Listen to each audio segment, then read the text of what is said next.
Sveicināts klausītāji! Latvijas Valsts Mežzinātnes institūta Silava podkāsts ir raidierakstu sērija par meža nozares aktualitātēm, institūtā veiktajiem jaunākajiem pētījumiem, tajos iegūtajiem rezultātiem, atklājumiem un atziņām. Tās ir sarunas par meža zinātni. Klausies, uzzini un analizē.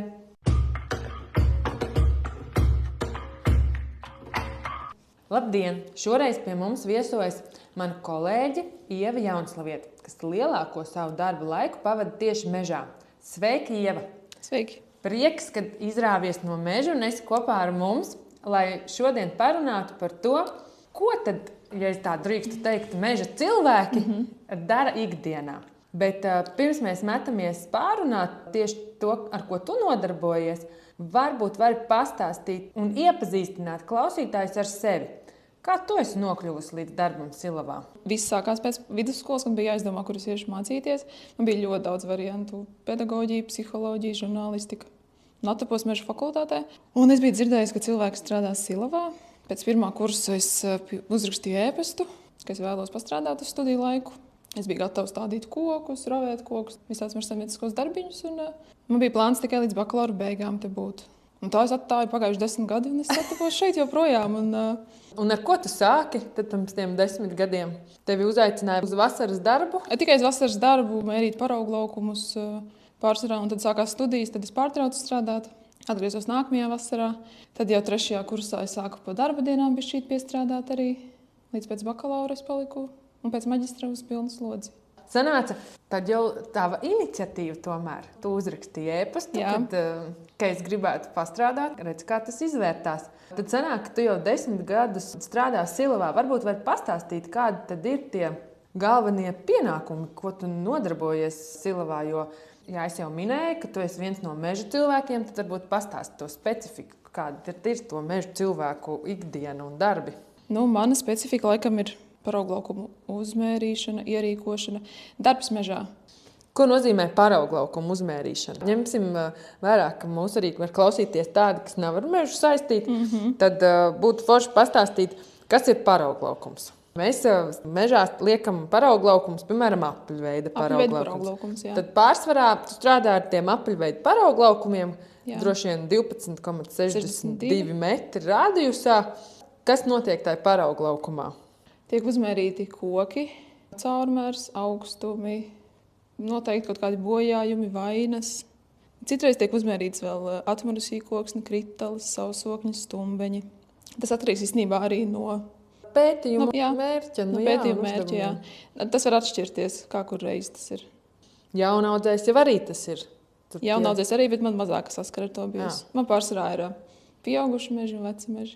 Mēs ar Ievu arī bijām Rumānijā kopā, mērījām vecu egļu mežu. Tas arī bija piedzīvojums, kā mēs mēneša laikā ierīkojām 70, cik mēs ierīkojām? 6 vai 78 parauglaukums. Tas bija mūsu, man liekas, viens no ražīgākajiem parauglaukuma uzmērīšanas piedzīvojumiem. Darbs mežā tas jau arī prasa lielu fizisku izturību un darbs dažādos apstākļos. Saule, vasarā, karstums, ziemā, kamēr nav liels sniegs, drēgnums, lietus, nekad nevar prognozēt. Pastāst varbūt arī šo daļu, kas paliek nemanāma tiem, kas to nesaskars ikdienā.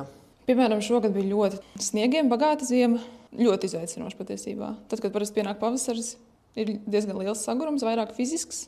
Ja tu vienkārši no rīta piecelies, brauc uz mežu, tev sniegs ir līdz ceļiem, tu brienus to nogabali, piemēram, 400 metrus. Citreiz tas ir ceļa malā, arī tu vienkārši ieeji un esi priecīgs, ka nekur tālu nav jāiet. Un tā visu dienu. Bet pozitīvais ir tas, ka ziemā ātri tumšs paliek. Īsāks darba dienas. Bet, godīgi sakot, ja būtu garās darba dienas, tas būtu vēl izaicinošāk. Jā. Tā kā tas ir ziemas pozitīvā iezīme. Bet ziemā tur ir vajadzīgs nopietns apģērbs tomēr augsti, ja tev visu dienu jānostāv parauglaukumā. Jā, ļoti daudz enerģijas arī patērēts augstums. Pat mazāk varbūt kustās, bet tas vienkārši tu izsalsti. Nav pēc tam vairs tik daudz enerģijas. Bet vasarā, kad ir karstums, odi, ērces, piemēram, šogad vien jau ir. Tur arī laurabījuši ērces daudz ir. Pagājušajā gadā man pat ir tāds video, kurā es iekāpu mašīnā pēc dienas un tad lasu ērtis nost. Jā. Tāda sajūta, ka es biju kaut kādā ērču paradīzē iekāpusi. Tur nolasu 7 ērtis no rokām, tad vēl redzu, ka pa kājām rāpo un aizbraucu mājās un tāpat atrodu vēl kādu. Jā, man šogad īstenībā jau tā ir kādu pēdējo mēnesi. Tātad jau 26. gada ērču sezona ir atklāta. Ir ļoti atklāti, jo katru dienu kaut kāds 7 ir nolasītas mazajā. Nu, redz, tā kā šī bargā ziema ērcēm ļoti. Ērcēm viņi ļoti patika, jā. Bet vasarā ir citi izaicinājumi, karstums, lietus, tie paši kukaiņi. Bet priekš manis tas nav nekas tāds nepārvarams laikam, jā. Es izvēlējusies. Vienkārši nomainās sezona, paliek vieglāk kaut kādā ziņā grūtāk. Tad pienāk rudens ar savu augstumiņu, tad tuvojas ziema.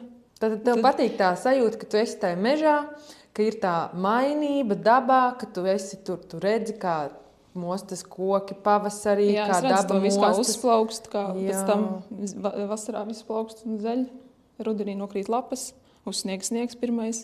Un tas ritmiskums, laikam, man ļoti patīk, jā. Tu minēji, ka tu vāc datus dažādiem pētījumiem. Tad droši vien arī tās metodikas atšķirās.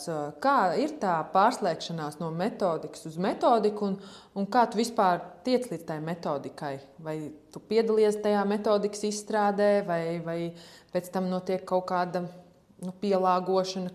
Pastāst varbūt vairāk klausītājiem, kāds ir tas metodiskais darbs. Tas ir ļoti dažādi, kā mēs nonākam līdz tai metodikai. Citreiz ir tā, ka mēs braucam uz mežu kopā ar pētījumu vadītāju un vēl citiem cilvēkiem, un tad skatāmies, kā mežā vislabāk izdarīt to un to, kā būtu visefektīvāk darīt to un to. Vai, piemēram, uz vietas var saprast, kas vēl ir vajadzīgs piemērīt klāt, vai tieši otrādāk varbūt ko nevajag piemērīt klāt. Citreiz atkal ir tā, ka metodika tiek man iedota, uzrakstīta, un tad es eju uz mežu un vados pēc tās un daru to, kas tur ir rakstīts. Pirms tam neesot mežā un neizdomājot to uz vietas. Bet tad droši vien ir iespēja pazvanīt, ja kaut kas nav skaidrs. Jā, protams. Jo parasti tā arī ir. Es sāku mērīt, un tam man ir daudz neskaidru jautājumu. Es zvanu. Parasti pirmās 2 nedēļas ir tāda iepazīšanās ar jauno metodiku, visi neskaidrie jautājumi, izrunāšana. Un tad paiet kāds mēnesis, un tad esmu iestrādājusies un varu strādāt un mērīt. Uzjautāšu tev arī vienu tādu ķecerīgu jautājumu. Daudz tiek arī šobrīd runāts par datiem, un kad pētnieki saka, ka mēs visu spēsim uzmodelēt, izmantojot jaunākās tehnoloģijas, dronus un citas tehnoloģijas, kas ir pieejamas, ka nebūs vairs tā nepieciešamība iet tik bieži mežā varbūt, nevajadzēs tiešām tos parauglaukumus uzmērīt, to izdarīs tehnoloģijas. Ko tu par to domā? Daļai varbūt tā varētu būt, piemēram, kaut vai, izpēti no gaisa. Bet tiem pašā laikā, piemēram, ir jāievāc augsnes, baraugi vai koksnes urbumi. To var izdarīt tikai cilvēks, tikai cilvēciskais darbs, manuprāt. Tāpēc varbūt tas atvieglos vienkārši darbu cilvēkiem mežā. Viņiem tāpatās būs jāiet, bet varbūt tehnoloģijas atvieglos bez čītiņās to visu. Tu jau pieskāries. Mežā nenotiek ne tikai koku uzmērīšana tādā izpratnē, ka tas ir augstums un caurmērs, ko uzmēra, un arī viņa, piemēram, atrašanās vieta tajā audzē, raksturojot arī tās viņas vainas, bet tiek vākt arī visādi citi dati, augsnes paraugi, kas ir fiziski arī ļoti smags darbs, īpaši priekš sievietes. Tas nav viegli. Gan es daudz nedaru. Agrāk darīju vairāk, bet šobrīd vairs ne. Es esmu no tā atkāpusies. Tas ir ļoti sarežģīts darbs. Jā. Tā lāpstas cilāšana. Jā, viss tās saknes pārcirst, izcirst. Un tas pats arī koksnes gadskārtu urbumi. Tas ir tāds ļoti fizisks darbs. Fiziski prasīgs, jā. Un kā tu domā, tev ir jāiet pēc tam, piemēram, vēl uz sporta zāli? Vai tu varētu teikt, ka mežs ir tava sporta zāle? Es laikam tā nevarētu teikt. Pēc tam ir jāiet vēl patiesībā. Ja man gribās justies tajā mežā tā fiziski spēcīgi, lai es varu ieiet, izdarīt visu, un lai man tam pietiek visam spēka. Bet to es panāku savā ikdienā, ejot pārgājienos, ejot skriet, ejot papildus trenējoties kaut ko, jā. Savādāk es nevarētu. Tik ilgstoši, manuprāt, tā. 10 gadi tas nav maz. Bet man liekas, man enerģijas tikai rodas vairāk un vairāk. Es jau arī minēju, ka mēs kopā esam veikuši arī parauglaukumu uzmērīšanu vecajās audzēs. Un tu arī esi, es varētu teikt, galvenais meža cilvēks saistībā arī ar veco mežu pētījumu datu ievākšanu. Kaut vai tajā paša meža attīstības fonda projektā Veco mežu loma klimata pārmaiņu mazināšanā, kur mēs arī jau esam sākuši ievākt datus kā pārmērīšana, ejot jau nākamos ciklus. Man ir tāds jautājums, kā tu redzi tās atšķirības, kad iet tādā vecā mežā Un arī tādos jaunākos, jaunaudzēs, vai kā tu minēji, pieaugušajās audzēs. Vai tu redzi tās atšķirības, un kas tev patīk, varbūt viņos, vai saista, vai rada to sajūtu, ka te ir tā mistērija, varbūt nedaudz vairāk? Kas ir tas, kas tev tur saista un patīk? Laikam vecos mežos kritāls. Viss tas sagāztais viens otram pāri, sausie koki, stumbeņi. Tā ļoti liela dažādība. Ja, piemēram, jaunaudzē aug priedītes, viņas tur baigi nekrīt, negāžas. Bet vecā mežā tas viss tāda... Tā struktūra ir ļoti daudzveidīga. Jā, man patīk īstenībā, jo vairāk ir kaut kas sagāzies, jo man patīk labāk. Interesantāk ir. Arī laika ziņā prasa daudz vairāk laika uzmērīt tādas sagāzušās audzes. Un tās pārsvarā ir eguļu audzes, kas ir sagāzušās. Jā. Bet tās arī vislabāk paliek kaut kātamiņā, man liekas, jā, tāds. Es atzīšos, ka tad, kad man ir jābrauc uz tām vecajām audzēm, tad es citreiz tev zvanu, lai klausītāji var iedomāties, cik daudz informācijas jau spēju paturēt galvā. Jo, ja es saprotu kartē, ka es īsti nezinu, kā tur piekļūt, jo tās audzes bieži ir tā, ka tev ir jāizvēlas. Vai tu iesi pāri upei, vai tu iesi kaut kādus vēl 3-4 kilometrus, bet no pilnīgi citas puses. Un tad es vienmēr izmantoju iespēju zvans kolēģei un paprastu, Ieva, kā tu tur tiec. Un brīnumaini, ka tu pēc 5 un pēc 10 gadiem spēji atcerēties, kā tev tas izdodas. Tā kā vienkārši ļoti tuvas un mīļas viņas man ir kļuvušas vecās audzes. Tiešām tik daudz laika arī tur ir būtis patiesībā. Sanāk, mēs pirmo reizi mērījām pirms jau 10 gadiem. Jā. Pēc tam pēc 5 gadiem mēs pārmērījām. Tagad ir jauna pārmērīšana. Jā. Tur ir ļoti daudz laika pavadīts vienkārši. Jā, tas tā varētu būt, ka iesēžas. Mēs veselu mēnesi pavadījām Rumānijā, mērot veco eguļu mežu. Vai tu varētu arī padalīties ar tiem saviem novērojumiem, kādas tās atšķirības, ko tu redzēji starp Rumānijas un Latvijas vecajiem mežiem un vecajām mežaudzēm, kuras mēs te esam Latvijā ierīkojuši un uzmēram? Rumānijas vecais mežs bija atšķirīgs jau tajā ziņā, ka tas bija kalnos. Tur bija pilnīgi cits slīpumi un stāvumi. Pilnīgi cita strādāšana arī fiziskā ziņā un kāpelēšana un vispārējais un akmeņi. Arī instrumentu izmantošana. Iemācījāmies izmantot instrumentus. Tas noteikti bija atšķirīgi arī. Un arī kaut kā audzes struktūra, man likās tā. Rumānijā bija pārsvarā tikai vecas egles. Latvijā, man liekas, kaut kāds mistrojums ir lielāks. Viss kaut kas cits ir jau klāt. Nezinu, citreiz priedes tās ir, citreiz bērzi. Tāda tā kā bagātīgāks liekas. Tas plašums, laikam, tas, kas man ir palicis. Ja pie mums, ja ir kāds atvērums, tad viņš ātri aizzeļ ar kaut kādām tur lazdām, vai krūmiem, vai mazām eglītēm. Kad tur viņi tie atvērumi kā tādi mazi biezoknīši.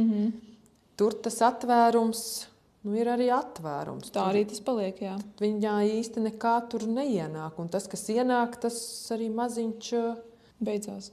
Beidzas, jā. Tur pārsvarā, tur var redzēt ļoti labi cauri tam mežam. Tālu, manuprāt, tā bija. Skaists egļu mežs. Ļoti skaists, liels eglis. Rasns, jā.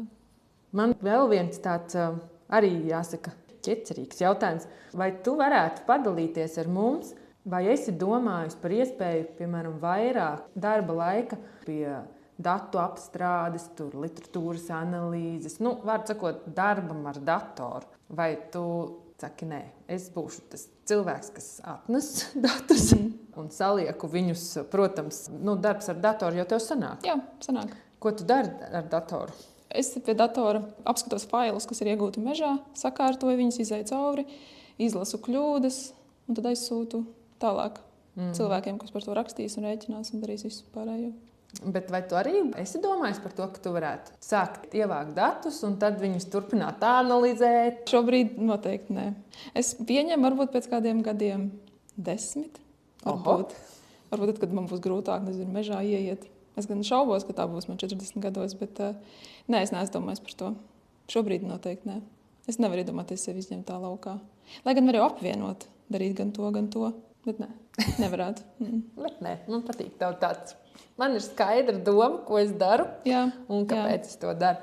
Varbūt var arī pastāstīt kādus interesantus atgadījumus, kas ir bijuši, ko nācies pieredzēt, strādājot mežā, jo tomēr 10 gadi dienā esot ejot mežā un arī pavadot tās ļoti daudzas stundas braucot uz mežu un atpakaļ. Ir izbraukāts noteikti ļoti daudz. Varbūt var pastāstīt, kas ir tie atgadījumi, notikumi, kas iespiedušies atmiņā. Visvairāk atmiņā ir palikusi Rumānijas pieredze. Un tur es vispār jūtos katru dienu, kāpjot lejā no kalna vai ejot uz kalnu. Es jūtos tā kā savā brīvajā laikā, es ietu pārgājienā.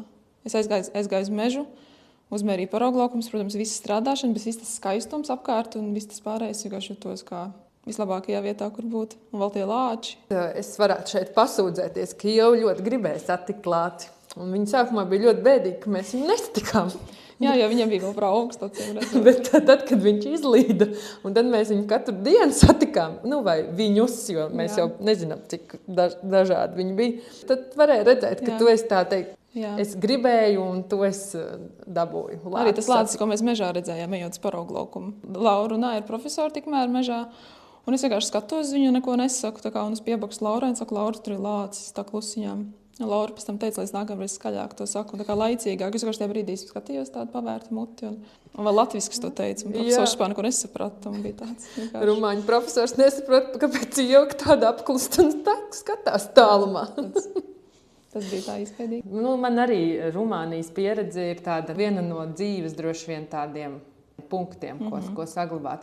Bet varbūt tādi ikdienas kaut kādi notikumi. Piemēram, tas bija gan kopā ar mani, un daļai vainīgi arī droši vien esmu es pie tā gadījuma, kā mēs Latgalē galīgā pierobežā iestigām un gājām meklēt pēc pāris kilometrus gājām uz tuvāko māju. Jā. Jo es biju ļoti pārliecināta, ka mēs te varēsim izbraukt. Bet nekas, gadās. Pēc tam es nākamreiz tur braucu un atstāju mašīnu krietni tuvāk un gāju ar kājām, pēc tam nezinu, kaut kilometrus to nogabalījām. Es vairs negribēju riskēt. Es zināju, ka tā var notikt. Vienreiz bija ļoti skaisti. Mēs bijām vecajā audzē, parauglaukumā, ēdām pusdienas turpatās uz parauglaukuma centrā uz Kritāls.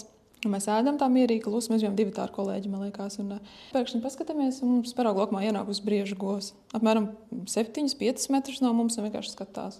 Domāju, mēs skatāmies pretī. Kāpēc jūs mani nepacienājat ar pusdienām? Apmēram, jā. Un tajā brīdī man kaut kā tāda atklāsme atnāca iznībā, cik mēs esam cieši ar to dabu saistīti patiesībā.